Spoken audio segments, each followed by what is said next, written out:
Hey guys, welcome back to my channel. I'm Holly, ThatOhoraGirl, here to bring you expert level tips and tricks on Ohora and other semi-cured gel nail strips. Today I'm here to talk about what I call the Frankenstein method, which is basically where you take two smaller strips and you mold them to fit on a larger nail. It's a little bit of a tricky process, but it's totally doable. And I did an entire hand for you guys. Just to show that it can be done. So let's talk a little bit about the trick. So this is kind of a time-consuming process. It's not a quick thing to do. Times when you would use this is, if you have a nail pop off or you get a bad chip and you want to replace that nail, but you don't want to change out the whole set and you're out of that size. That would be a fantastic time to use the Frankenstein method. Or if you just have a ton of extra pinky strips that don't fit your nails, you can totally get creative. So if you wanted to do some sort of a mashup with a bunch of pinky strips and do the whole hand, you could totally do that. But just budget your time wisely because it's definitely gonna take a minute. So I'm gonna go through the process, the tutorial, and show you how I do it. A note here is that I kind of just figure it out as I go. So it's the type of thing where you're kind of just adjusting as you go to make it fit. This is just the process that works best for me. There is probably a better, easier, faster way to do this. I haven't done it a ton. I've only done it on a couple sets when I was like in a pinch trying to figure out how to make it work without changing out the whole set. So if you've done the Frankenstein method before, or you try this and you figure out a better way, please hit me up, let me know, leave me a comment down below. But for now, this is the best way that I've come up with to do it. I did 3 different types of strips. One is just N Pure, which is a white gradient, which is gonna be the least forgiving. I wanted to show you that you can actually do it and pull it off. But I also did N Polaris to show just how great it looks with dark strips. And then I also did the nacre strip for N Dry Flower because I wanted to show you, what it would look like if you used like a pattern sticker. One caveat to this is that anything that has like an actual shape, like a face, or obviously you really wouldn't be able to do it with that. It needs to be something that's like an abstract design that is not gonna be totally obvious that you like butchered it, because that's basically what we're gonna do is take 2 pinky strips, cut them in half, and then place them together. So you can kind of see the types of patterns you can get away with this on. And then the last thing is that I think sheer or semi-sheer strips are probably a little bit more forgiving at the cuticle. So without further ado, let's go over the process that I went through to do this, and I'll show you guys how to do the Frankenstein method. The supplies that we're going to need to do this are obviously scissors. I have 2 different types here. One is curved and one is straight. And then we're going to need acetone. Going to be doing a lot of acetone trick on this with a brush, clippers obviously, and then I have to still go grab the top coat. And then of course we have the UV light. It's been a while since I did this earlier today, so I'm just gonna wipe these guys off one more time. These are just some leftover N Pures that I have. So I feel like these 4 are the ones that most people end up not using. So we're gonna do something with that. I'm not sure if this will actually fit on my thumb though. Yeah, that could work. Okay, let's just dive in. So the way that I do this is, you start with the first strip and you wanna trim it as close to where this cuticle side starts to curve as possible into a straight line. Okay, so you want to take your straight scissors and you want to try to cut it as straight at a 90-degree angle from the bottom as possible, because if you don't, that's when you start running into trouble getting them to meet up because they're 3D. Okay, so do you see that? Oh, it's starting to curve. See, and I started to go at an angle there. That's what you don't want. If this happens, we have to go back and trim this. Okay, that's pretty good. Okay, so as you can see, I already did my prep pad. This is pretty much ready to go on there. I mean, you don't have to press it down super well at this point because we're still kind of fiddling with it, but you want to find Now for the thumb, obviously this is a little bit more challenging because you need to get enough coverage, but you want to find nails that come pretty close to lining up at the bottom where that little dip goes back up, so that you don't have like a big, like you can see, it's like goes straight across right here. Okay, so let's do this one.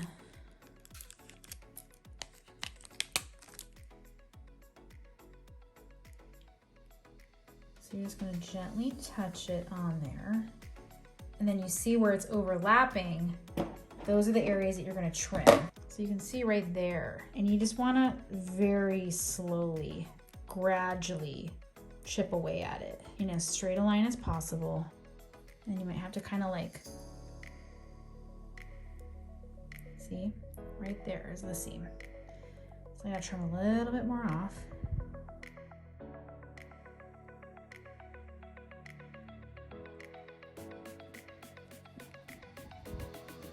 So that's okay, we can work with that. Little tiny gap. Yeah, I don't like that lip there, let's trim it. So now, I'm just gonna kind of try to straighten this little edge up. All right, so the point of all of this is, you wanna try to match those seams up right next to each other as much as possible. And the nice thing is that when it's still soft like this and you haven't cured it, it's really quite pliable. So I'm just gonna kind of keep working on this. See that? And then it smooths out. Okay, and you can kind of smush it, and you know, if they're stretchy, right? So you can really kind of play with it to meld it into what you want. Okay, now, I'll get myself some acetone here. So for the next part, what we're gonna do is we're gonna use the acetone to kind of try to smooth out this line and fill in this little gap that we created. So of course, if you haven't seen my acetone trick, click up here in the corner to go check that out. It's gonna get gummy, that's okay. We don't mind it getting gummy. We're gonna fix it all with top coat at the end. What I do is I kind of use the dual stick when the acetone is on there to like kind of smush it into the gaps. You see that? See? You want it.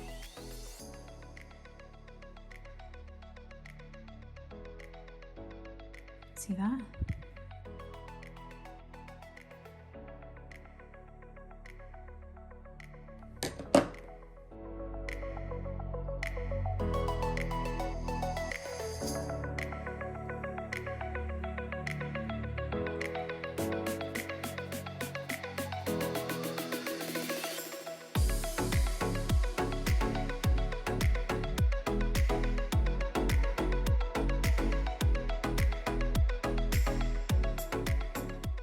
So I'm just pressing it right now after the acetone has been applied, trying to get it to mold into that shape that I want it.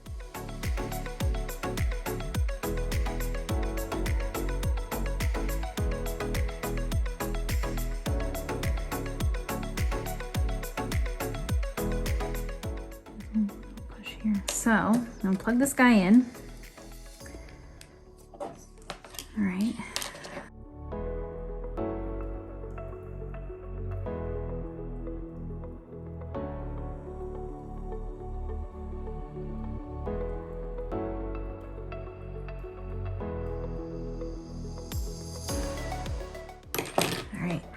Here we go. So that's cured enough. So I'm just gonna perfect these guys.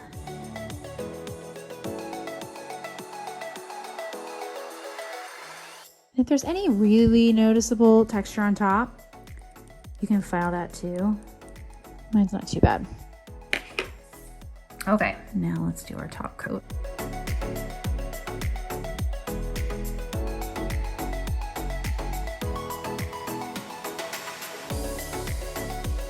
Good. So let's go ahead and do one more top coat.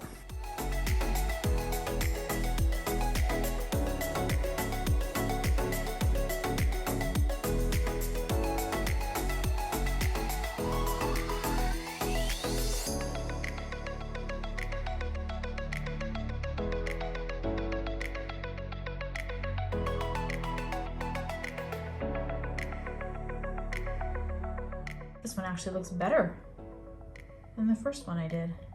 Okay, so let's do one of these. I'm gonna do all small ones on this one.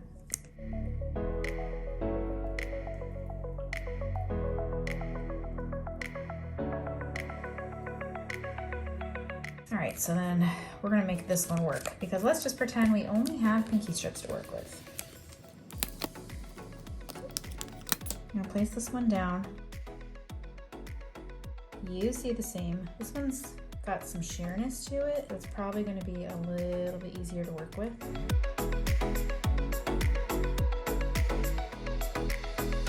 I'll take this one back off. I'm gonna trim it down a teeny bit more. I'm gonna place this back on here. Okay, so now we're gonna kind of try to manipulate these and mushing in together.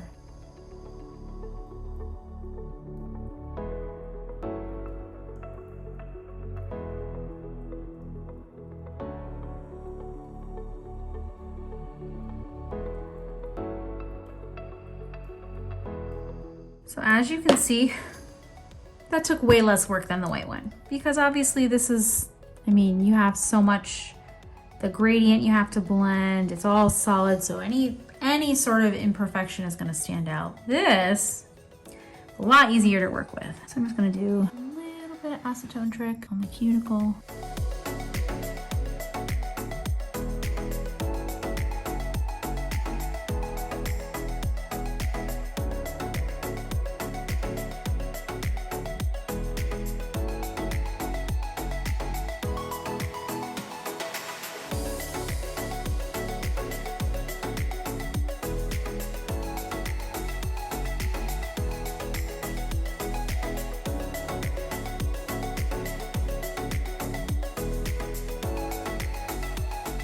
What do you think, guys? You can't really tell, right? It just looks like one strip. Okay, so we're gonna do one more on this one. We'll do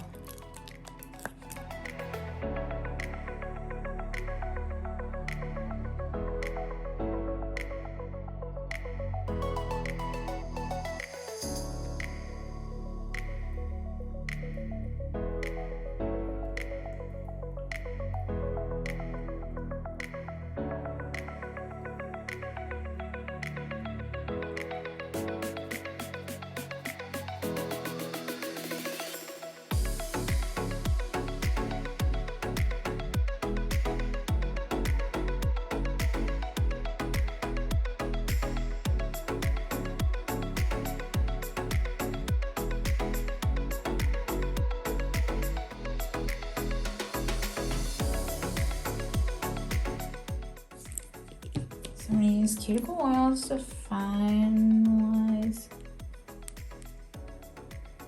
just to finish this off. And there you have it. I mean, do those look like pinky strips to you? I don't think so. I mean, this one's a little suspect, but that thumb turned out actually really good. I was not expecting it to be that good after this experience.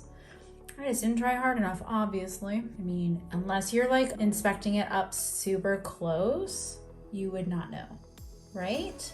And then this one, you really can't tell. I mean, we know that that line is there, but only we know that. And like just looking at it, you can't see it. Look at this.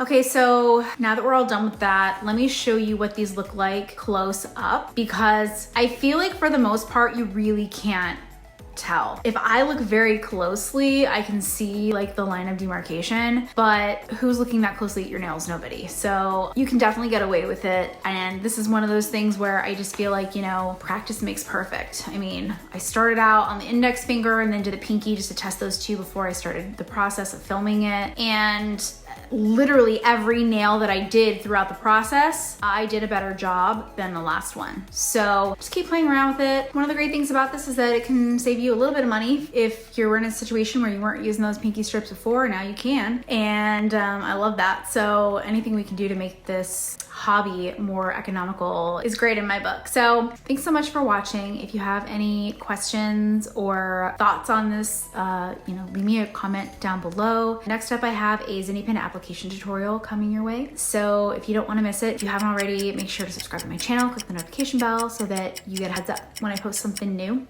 And if you're new to Ohora or any semi-cured gel nail strips, make sure to check out my other tutorials for tips and tricks on how to get the best longevity, application, and wear out of your nail stickers. As always, thanks for your support, thanks for watching, and see you soon. I'm Holly, that Ohora girl.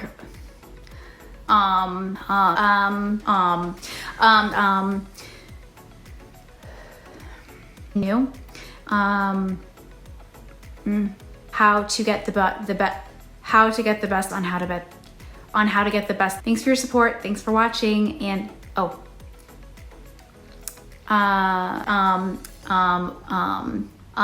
and